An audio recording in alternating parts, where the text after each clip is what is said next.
Now that your site audit is complete, you should have identified potential emission reduction solutions. But how do you decide where to begin?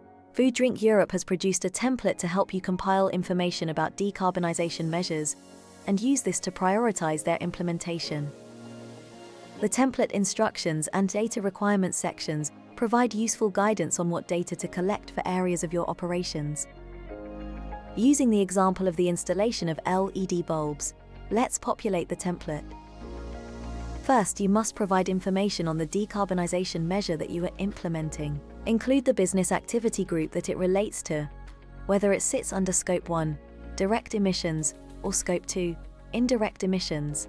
Then outline the proposed decarbonisation measure, as well as a description on what actions you'll take to implement this measure. The projected energy savings from your decarbonisation measure can be found using guidance in the toolkit, or calculated using your energy bills and supplier quotes. Next comes the financials. What is the cost of implementing the measure? You can gather this from reviewing your energy bills and any quotes you have received.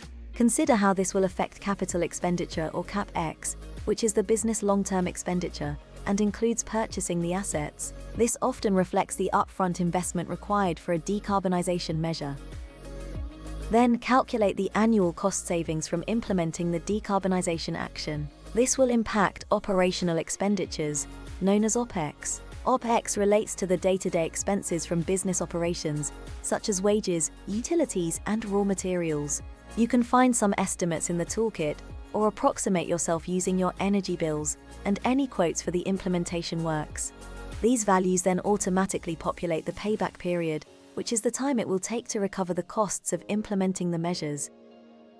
Check out the next video in the series for guidance on how to use the information you have populated in the template to prioritize your measures in a prioritization matrix.